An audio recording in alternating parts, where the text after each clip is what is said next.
Hey there, this is Dan. You're watching this All DC, and I am not a financial advisor, but I am going to spend about 40 minutes today telling you how to spend your money.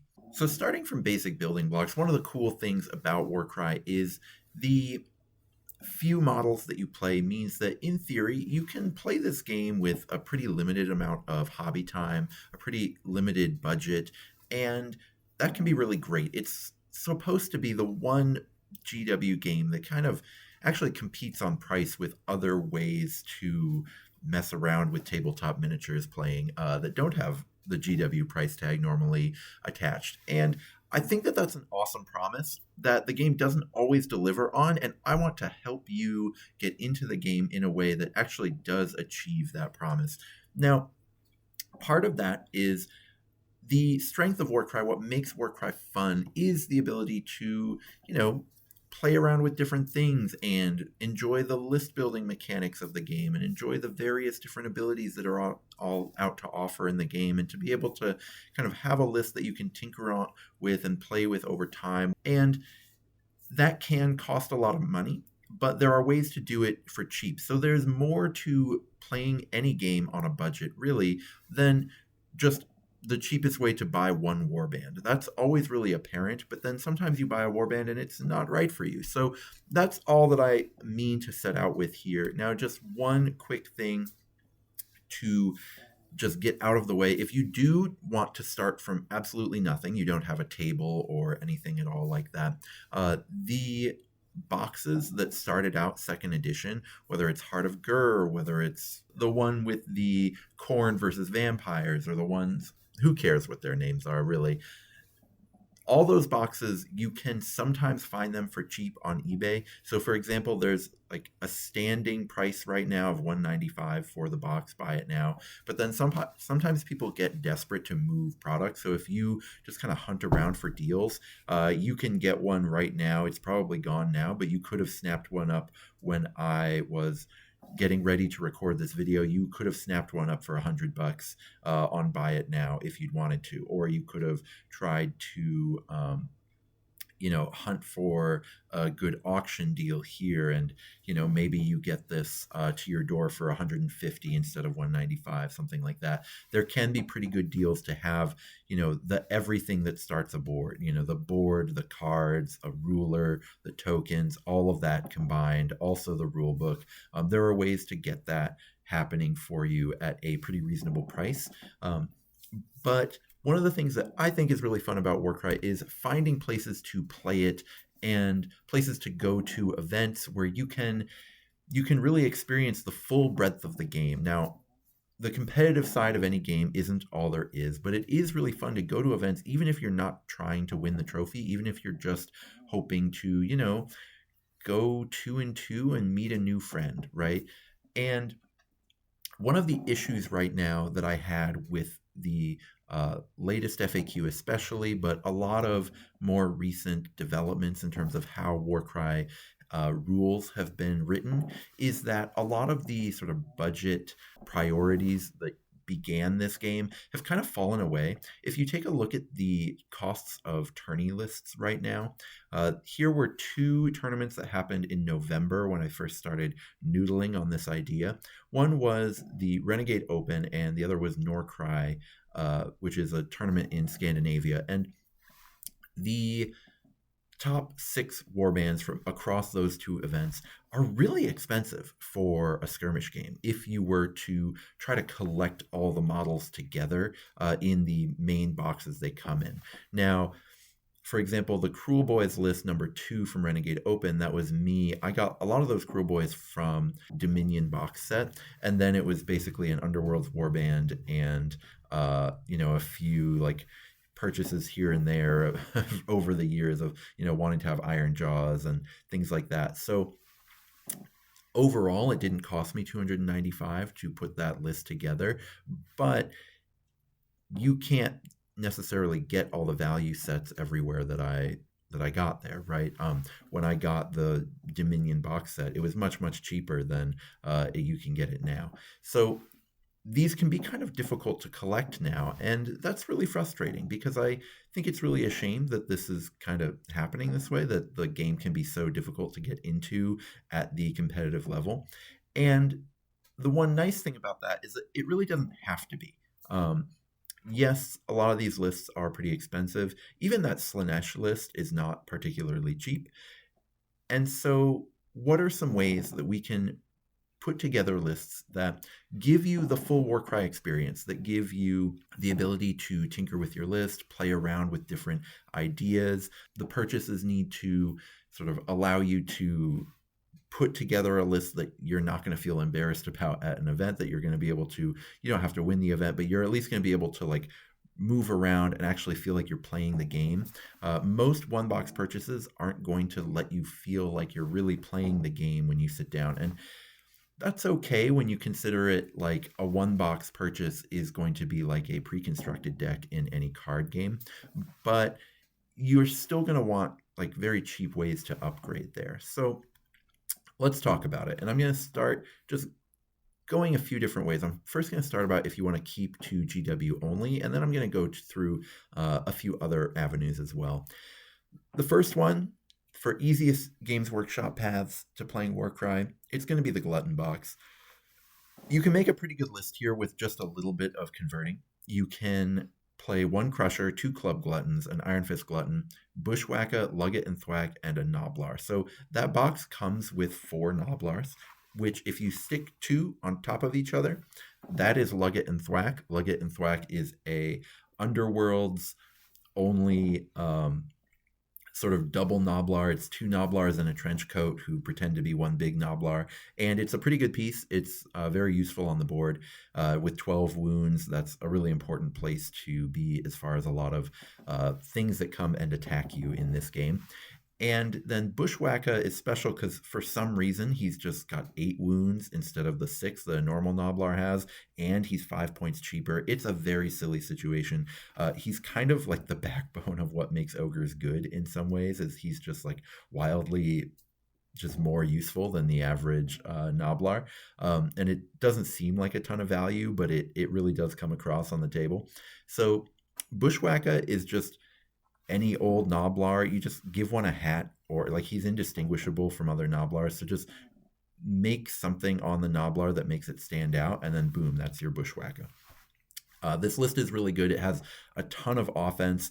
This is something where even though the hot ogre lists are probably going with a Gutlord over the Crusher, your ability to put 4 ogres on the board and then also have 2 ogre bodies left over for converting is really great, because now with this list, yes, you don't have sort of the iron gut pieces to it, but you can just get through your bits box to convert up a Gutlord for later if you want. All you need is like a shield from any old Stormcast. Like if you took this Stormcast shield and you just put it on the belly of one of your Gluttons and then gave it just like a big sword or something, you could call that a Gutlord really easily. So it gives you kind of the 2 extra bodies to then mess around with converting. You can get the Iron Gut box, but that only comes with 4 ogres. So the list that you could have right out the gate is probably stronger with the Iron Gut box, but there's a couple issues there. One is that it is online only. The other issue is that it is like you just get less plastic, so you get less converting, so you're going to have a tougher time tinkering with your list with just the one purchase. That's why I think the Glutton box is probably the best single purchase if you just want to get into Warcry. If your friend told you that Warcry is a ton of fun and that you should come with them to some event sometime, just buy the Glutton box. Don't worry about anything else. This is, I think, the best single purchase for Warcry for someone who's just thinking about putting their toes in the water. As long as you've played other war games before and you're willing to do some converting, it's really not that much converting. It's literally just taking one little goblin and gluing it onto the head of another goblin. Goblins are nasty as hell. Like, they don't have to have like a whole scaffolding to be standing on each other's heads. They can just be, really just digging their butts into the other guy's cranium, and it's fine. So You can do that. If you want to get fancy, you can combine Underworld's warbands. For example, if you played Dakunin Crew plus Morgoth's Crushes, you can put together a pretty reasonable warband there with just like the two Underworld's warbands. And that's funny because you control your tournament director by making it Iron Jaws one day and Cruel Boys the next day or whatever, because it's legal as either faction. But that's kind of not where I would go with it. I think the Glutton box is really the best place to start, and it's a really easy way to get into the game. If you want to go with Chaos, now this is a lot more expensive, but the Skaven Tide Skaven half really does get you the full Warcry experience. Right now, unfortunately, it's going on eBay for like $130. People are loving the Skaven half from Skaven Tide, so it's a little expensive to find online. But if you can get it cheap, if you can get a good deal, the cool thing about it, the reason I still have it here, even though it's a lot more expensive than every other thing that I'm going to show in this video, is that it gives you the full Warcry experience in a way that no other one box purchase is going to do, until you get up to that spearhead range. So, you can build things like double rat ogre with just like a couple clan rats and, the heroes that are there. And you just have like this obscenely damaging force that also brings things back as things come in. If you have random whips or things like that, chains from your various bits box purchases over the years, you can turn one of your clan rats into a pack master, which you only need one pack master to really supercharge this list into like competitive top tier play, which is a really nice place to be. It's just like a really easy conversion to turn those clan rats into pack masters, and that gives you just something really terrifyingly strong. You can also do kind of fun, silly things. Like there's a kind of fun combo between the Claw Lord and the Shooting Rat Ogre. So you could just only have one Rat Ogre and a Claw Lord, and then have a bunch of chaff. You can usually get like one more body in there if you do that. You can machine gun things down. It's a really fun little kind of side hustle type of build that you can do out of that box that is still pretty good. You can also just go with infinite clan rats. That won't work in every mission, but like you can see here, like you have so many tools and you can just be tinkering and playing Warcry for basically until the next edition change, just off of that one purchase of the Skaven Tide Skaven half. And that's why, even though it's kind of expensive, I still think it's one of the best purchases you can make for Warcry if you're interested in getting into the game. For a slightly cheaper option, I would go with Ephelim's Pandemonium because it combines with a lot of different things. It is a little bit tough for new players just because the Pandemonium is a little bit unintuitive to use. I think you'll need to do a little bit of research. You'll need to really, get into your strategy pants to play the game. But it combines really well with two other single box purchases, which is either Jade Obelisk or Rotmire Creed can go really well with it. The Pandemonium without Flame Spooler, when I look around at what people are playing with it, they tend not to use Flame Spooler just because that's the one that's not very good. You can still pay 375 points for 4 bodies and a lot of really crazy movement tricks. The movement tricks are really nice with Jade Obelisk because Jade Obelisk is very slow but very points efficient on damage, which is something the Pandemonium doesn't do that well.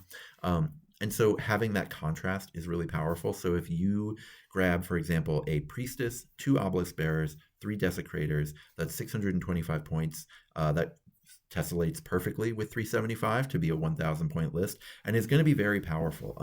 That's going to be 10 bodies, which is a great place to be on any kind of Warcry board. It has real damage output as far as the Desecrators. It has real durability as long as you're careful with positioning because of the Obelisk Bearers. You will need to do a little bit of converting, turning one of your little Jade Obelisk guys into another Obelisk Bearer. Just like any kind of backpack will do. You can bring like any kind of, if you have weird sort of banners and things like that, you can just put it on the back of one of your defacers, and that'll get you a second Obelisk Bearer that can sort of do this. If you don't want to do any converting, Rotmire Creed is probably the better option here. A Witherlord, a Bloated One, a Carrion Catcher, and 3 Outcasts is 6 bodies, which once again gets you a 10 model warband with a little bit of hitting power in the Witherlord and the Bloated One, and then just like the Outcasts have some mobility and can run around. The Carrion Catcher is kind of a mid-range piece that is okay now that it started off really bad, but they've gotten a little points drop, so they're a lot more reasonable now.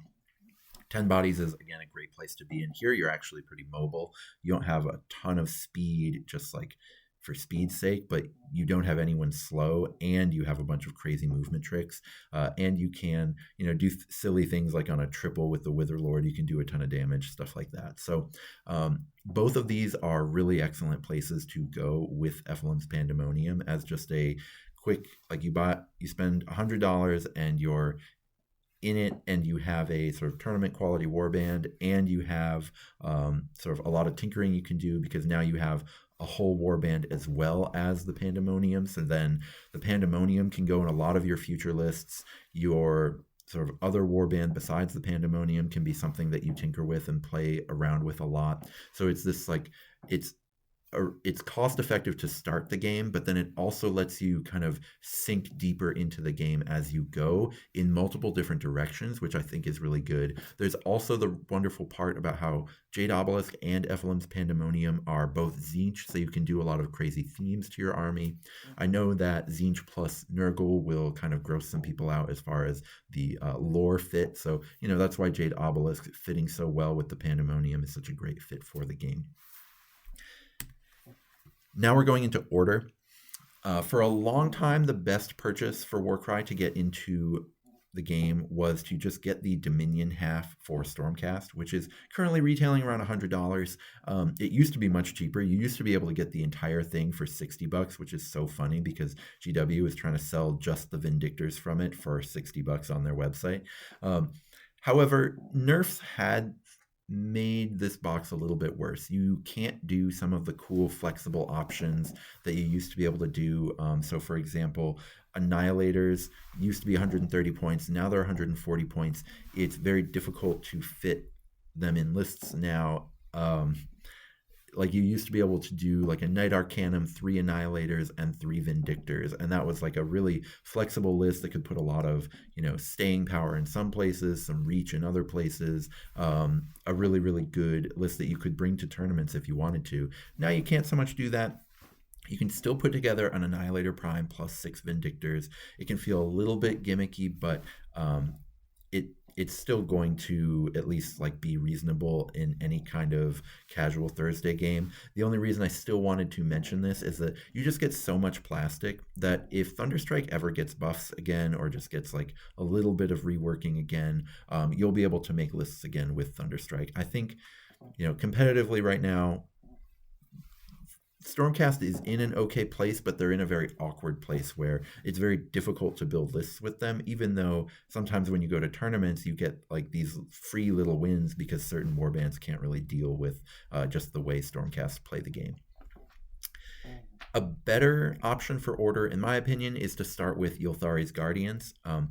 As far as competitive play, Underworlds have really made the game a lot more expensive if you are just like picking the best fighter from one Underworld's warband and another great fighter from another Underworld's warband, and then combining it, like the mixing and matching that has come about from the various Underworld's fighters you're often feeling like you need to play for competitive reasons, has made competitive lists a lot more expensive than they used to be. However, if you want to just go all in on just one Underworld's warband, it actually does make budget playing a little bit more accessible in this world than it could be. So for example, Ylthari's Guardians with a unit of Liberators. Now I've written $62 here for Liberators, but you can find the Scaventide Liberators online for much, much cheaper than that. You can get those for like $30 or so. So for just like $65, now we're looking at something that competes with the Ogre Glutton box on price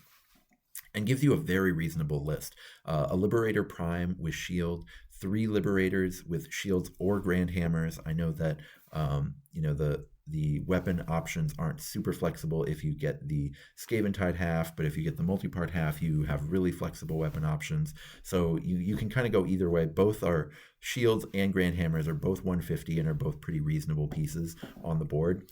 And then Yulthari's Guardians. Yulthari is just like a little wizard. The two tree revs are just reasonable attackers. Scathiel is a lot better than Galangan. I think I'm remembering their names right, which one's which. And then Anslane, the Revenant Archer, is just like a very good piece for 65 points. It doesn't seem like it, but when you have the 10 wounds, you can move around 4 inches, and then once you just get into a safe place, you can just plunk things. I know 2 dice, strength 3 is not a lot, but you're just rolling 4 every round and just hoping that you crit, and you're going to roll some crits, and that's pretty good. So some games she's just going to stand on a point, which is all she needs to do, and then some games she's going to stand on a point and she's going to kill something, which is just wild for 65 points. So she's really good, and her ability to kind of get into position early because she's not move 3 is going to be useful for you. That's a really, I think, good sort of list to be in, and that's one that you can play in a lot of situations, whether casually or kind of it's very much like a perfectly respectable mid-table tournament list as well. So I think that's a really good start. If you want to be a little bit more sort of lore themed, you can combine it with a box of Kurnoth Hunters, which are going around 62 right now on the GW website. Kurnoth Hunters have been in the game for ages. They've been in a lot of value boxes, so sometimes you can find them broken down on eBay for a lot cheaper than that. Now, if you are building lists with them, unfortunately, I think you want to be mix and matching the weapons a little bit. So if someone's pre-built them, might not be as easy to play in Warcry. But that's just something to consider. If you get a Kurnoth Huntmaster with Scythe, the 4 Yulthari's Guardians, and then 1 Hunter with a sword and 1 Hunter with a Scythe, you get to be completely in Sylvaneth. You get to take advantage of their battle trait, which if you're new to Warcry, Sylvaneth have a really cool gimmick where Tree Revenants can teleport on the board for a triple, which is a fairly large point or a resource investment for what that achieves for you in most missions, but in some missions it can just win the game on the spot. But if you are pure Sylvaneth and you get what's called a battle trait, it allows you to use that teleport once per game without spending any dice, which is really busted in a lot of situations where you don't have to spend any kind of resources to do it. And it also lets you do it offensively if you are using it on a Kurnoth with a Scythe. Kurnoths don't normally get to teleport, but when you have the battle trait, you can do it.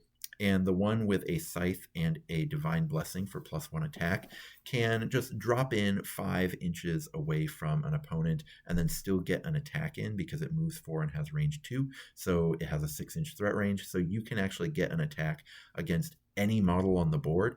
And so that actually gives you a ton of value when your opponent all of a sudden knows that no place is safe for them on the entire board. That changes the way they have to play. It changes the way that you can play. And it's going to give you, I think, a lot of fun. And so you can play 3 Kurnoths and just the 4 Yulthari's Guardians, and you can have a warband with a little bit of staying power, a lot of reach. It is a very tricksy warband to play, a little bit like these Ephelim's Pandemonium lists. You're going to have to be a little bit cerebral when you play them. I think the version with Stormcast is going to be a little bit more forgiving for a newer player. But if what you like about games is kind of the tricksy strategy and stuff like that, you might have a great time with this Sylvaneth list. I think they are really good. If you do want a one-box purchase and you don't want to go all the way up to a spearhead, I think Fiori's Flame Bearers for Fire Slayers, that is the Fire Slayer Dawnbringer box. That is still around on eBay, often for a very reasonable price. A lot of game stores are putting them on clearance right now, especially because Fire Slayers don't sell very well in AOS. And because of that, not every game store is able to move their Fire Slayers stuff, but GW forces you to buy at least a couple of every Dawnbringer box, even if you only want to load up on one. GW does kind of like uh, strong arm game stores a little bit, or like twist their arm. If you want to hold a ton of one product, you have to hold a little bit of another product. And so there are going to be game stores that have this Fire Slayers box on at a steep discount that you can find. So if you want to hunt through local game stores, you can get Fury's Flame Bearers, and that gives you every option you could ever want for Fire Slayers practically. And you can just have an entire faction for a very reasonable price, and then you can just mix and match to your heart's content. It's not even worth showing you lists because you can build every list almost. You can kind of convert up weird little guys to be various heroes. Since every Fire Slayer looks the same, nobody's going to tell you any different. It's a really good place to be if you can find that box on clearance. I really suggest you try it out. And if you know this channel well, you know I am incapable of remembering to remind you to like, comment, or if you haven't subscribed already, to do that as well. You can also support me on my Patreon. Those are all funny things to ask you to do in the context of a budget video, but it is important to remember. I will also be putting this on the Goonhammer Network, which I am excited about, and feel free to go check it out over on their good website. Now let's get into death. I think the best way to play death on a budget if you're getting into the game is to get the Exiled Dead and then whatever troops box you want to pair with it. There's a couple options here that I think are pretty good.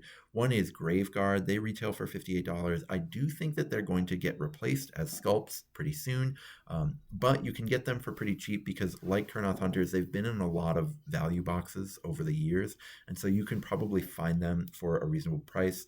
The only thing is you're going to want to get new on sprue ones because you're going to want to convert up the big blades, because the ones with the big blade are just much better than the ones with sword and shield. And so that big blade is going to be really important. The Exiled Dead, Dintalos plus the whole crew is 210 plus 365.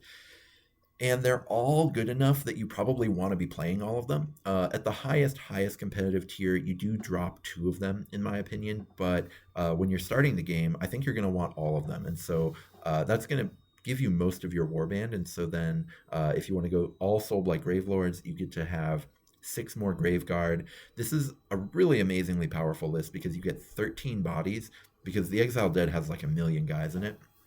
You get 13 bodies, but you still have good offense.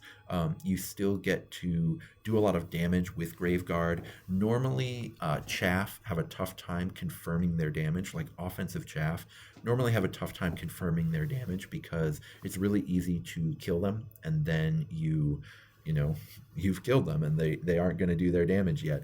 So it's like kind of like how a monster brackets, but they bracket much faster than monsters do.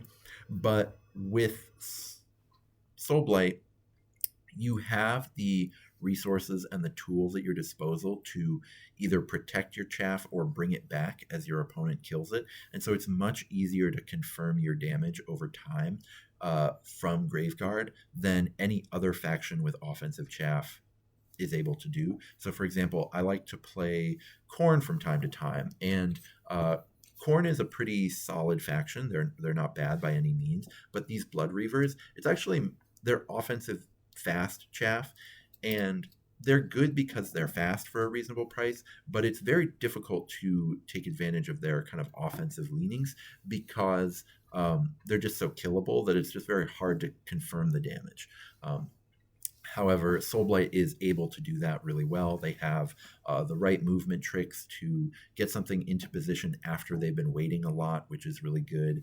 So they can get damage out of those Graveguards, and 13 bodies is going to win you games sometimes just purely on its own, just by having that many dudes. So I think this is a great way to get into the game if you have the patience. Your games are going to take a long time, so you should practice trying to move your pieces quickly. This is not a and it's too bad because I think a lot of people love Soulblight. They want to get into the game with Soulblight, but then you can end up with kind of a bad experience if you do a lot of hemming and hawing as you play. And when you're new, that's sort of naturally going to happen. And so that can be kind of a tough situation. And so to avoid that, you'll want to just, practice moving quickly. A maybe more new player friendly version of this would be to get Hex Wraiths, which are a little bit cheaper. This whole list is just $77 total. You do a Hell Wraith with +1 strength, a regular Hex Wraith, you're going to need to do this in Night Haunt. And then you have Dean Talos, you have all of the exiled dead. You have a ton of bodies here. 9 bodies, even though you have these 2 10-inch move flyers. And then you get 2+4 wound blessings to put on whichever exiled dead are going to be more in the way, or you can put this on like one of your Hex Wraiths or on Dean Talos himself. Those +4 wounds you can use strategically, like whoever starts on the board round 1 is probably going to be in the line of fire needing to take an additional hit. And so you can put the +4 wounds there. Whether or not blessings are good for the game is like a totally different subject that I could spend an entire video on, but this list does let you kind of flex them in a way that not every list can, which is going to be good for you, and it's going to give you a lot of movement and the staying power from the zombies, and it's going to be, I think, a pretty fun way to sort of continuously be in the game, especially because, again, I keep stressing that one of the things about budget play, it's not just what you spend to be able to play your first game. It's about what you spend to then not only play your first game, but play a few games after that. And the fact that you'll still have 3 more horses left over to turn into Black Knights to build out your Soulblight collection, I think is a really positive thing. Like if you're just trying to buy things to play Warcry with, that Hex Wraith box is really good because you're never going to play more than 2 Hex Wraiths, and so then you can just build the others as Black Knights, which are situationally pretty playable in Soulblight. Like you don't ever want 2 Black Knights, but 1 Black Knight is really, really good. And so that kind of gives you an investment in future games, even as you get into the game pretty cheaply for just $77. And that's on GW prices, right? You can sometimes find these for cheaper. So I think that's a really solid path to get into the game. Now we're into the part of the video where British people might need to cover their eyes, close their ears for a little bit, just because you can't necessarily do this in the UK, just because if you're playing in Games Workshop stores, they won't let you do this. But 3D print companies can just massively reduce the entry point for Warcry. And as much as I've complained about, the price of Warcry lists increasing over the last 4 years, that isn't true if you just mix and match and only buy things off of Etsy. Now, the one sort of catch here is that high quality is only a little bit cheaper per model than it is for a GW. So if you're getting models from some of the better, or maybe just the more detailed sort of STL producers and then getting them printed by people who have a pretty good 3D printer, that can cost a little bit of money, but it's still way cheaper. And one of the reasons it's way cheaper is because you can more easily order one of multiple types of models. So you can build a more sort of bespoke to your interests warband without necessarily having to buy 5 different boxes. So to go back, way back to the list of things here, when I play tournaments, I usually have 1 or 2 3D prints because it's just much easier to get them than a whole box. And a lot of these things that are 6 boxes, 5 boxes, a lot of those are just much easier to put together if you're going on Etsy. So I wanted to put a couple examples together of what it looks like to kind of list build from Etsy. So for example, Clay Beast Miniatures, they're not a sponsor here, so I don't want to get into it much, but you can get a whole bunch of different Seraphon pieces from them for just a really reasonable price. So looking on one seller has, Sun Brawlers, $23 for 3 of them. It's much cheaper than GW prices. Each one can be a Croxigore. Saurus Warriors can be Star Warriors, $19 for 10 of them. A Star Warrior Prime is $12. The Prophet of the Nexus is $35. This is your Slan. I got one, and you really need to print it at 80% size. If you talk to them, it's way too big to be a Slan. I think it's supposed to be the Croak proxy. They also have other Slan models as well that you can use to be a little bit cheaper. But it just gives you an example of a list with a Star Master, a Croxigore, 4 Saurus Warriors, and a big sort of, whatever the 135 point Saurus Warrior is. This is not necessarily the ideal Seraphon list, but it's just showing you all the options you can get. And this above list is $77, and it has, all of the very specific pieces that normally you can't really do when buying GW boxes, right? This would cost you somewhere around $200 if you wanted to get it from GW. So that's kind of an example of how you can kind of build your dream list and then get all of it off of Etsy for a pretty reasonable price. You can kind of do the same thing. Here's an Artisan Guild example, doing it with Beasts of Chaos. Beasts of Chaos is one where I wouldn't get the sculpts from GW right now, partly because of age, partly because I think other companies do it better. I think, I like these sculpts here, but I think a lot of people could choose that they like the GW ones better. Certainly the quality of the plastic from GW is much higher than 3D print plastic. I think that's worth mentioning. So, I could see someone not wanting to go this route for Seraphon, but for something like BOC, I think these sculpts are much better than the current GW BOC sculpts, just because those are so old, right? So you can get these both cheaper and sort of more bespoke to your own interests this way. And so if you just get 6 Gobors and 4 Minox, which is the kind of way that they sell them. I know I'm only showing 3 quote unquote Gobors on this on this picture here, but they come in 6s, and so getting those 10 models is $75, and this gets you like a full warband that is very good and gives you all of the BOC stuff you could want. You could absolutely bring this to a tournament and expect to do pretty well. A Bloodkind with a Great Axe +1 attack is a really scary piece on the board. I've played against them and they are incredibly powerful. Then you could have a Bloodkind with 2 axes, 1 regular Bullgore with an axe and bull shield. Those ones have quite a bit of staying power. Then you have 6 Gores. You have plenty of dudes running around. Gores are really fast. They have a really nice reaction that makes it really hard to one-shot kill them. The Bloodkind, and both of the Bloodkinds can get that bonus move on round 1, which is really powerful. So this list does a ton of stuff and is pretty cheap to put together if you get it on Etsy. So those are some really good options for things you can do to get into the game. Now, I'd be remiss if I didn't mention going 1 box bespoke. And some people really enjoy that version of the game. I can't tell you you're wrong. There are some things to know if you haven't gotten into the game yet, or if you're kind of thinking about dipping your toe into the game. If you are going to go with bespoke warbands, there's just a lot that you need to know. So it is really great to just purchase 1 box. The most expensive ones are only $65. No muss, no fuss. Right away you're playing.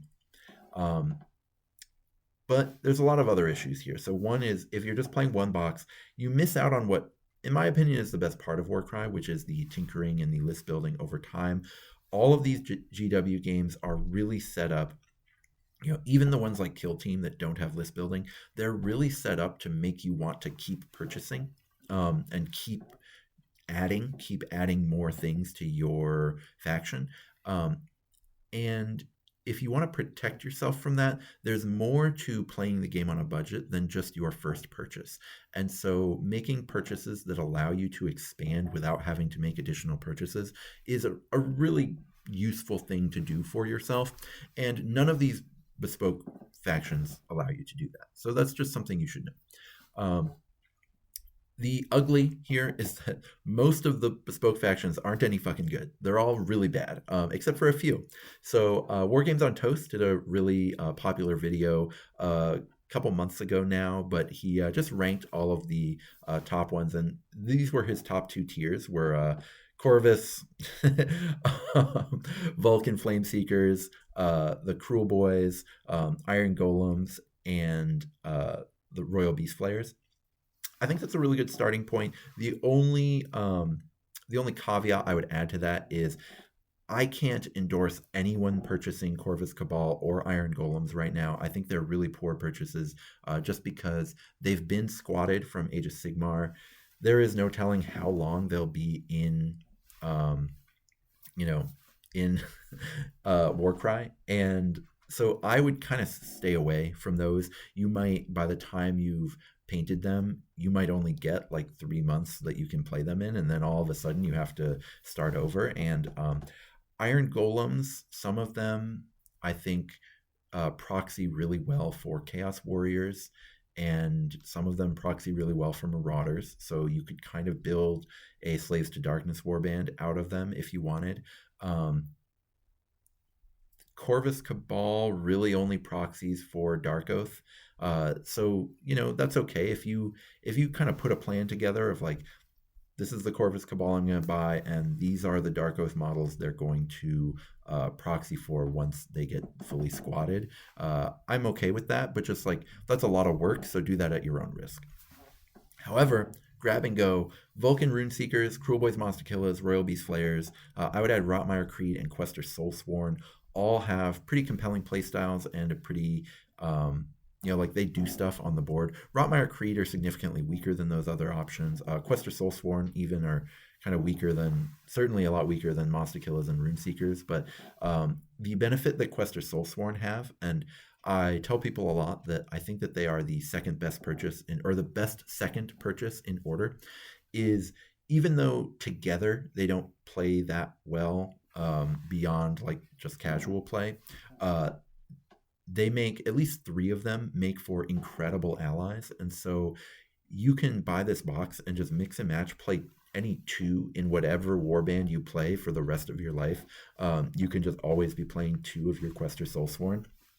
So that's a really good place to be as far as overcoming some of the negatives that these boxes really have, which is that one purchase doesn't set you up for your future expansions.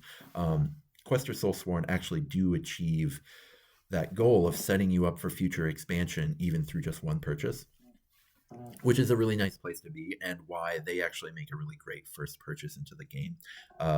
The others, Runeseekers and Monster Killers, you really can play at a tournament with just one box. They're not good. You're not going to win that tournament with just one box, but you can do it. And Monster Killers especially, you can win a tournament with a 2-box purchase of Monster Killers, which is really cool. Royal Beast Flayers also, you'd really want 2 boxes and an ally if you were going to try to win a tournament with them, but you could maybe do it with 2 boxes. Royal Beast Flayers are quite good once you expand them, but I don't think they're very good out of just one box. Rotmire Creed are I think they're really good, but they aren't doing very well on the stats right now. So if you want to listen to me say they're really good, I think you have to kind of take that on faith, because I think a lot of people are losing with them in tournaments lately. But all of these I think are pretty reasonable purchases to just grab and go. They really do stuff on the board. But I just want, if you haven't played a ton of Warcry yet, I do want to just warn you that I really think that the other compendium options, the things I said for all 4 Grand Alliances earlier in the video, I do think they're going to give you kind of a better, more holistic experience. And some of those options involved, for example, some of these, but it's an important thing to know. So there you have it. There's kind of my philosophy on how to get into the game on a budget, because I do think there's so much more to it than just like counting the dollars for your first purchase. You really want to know, I think, what's out there beyond that, for how you're going to keep playing the game off of that purchase.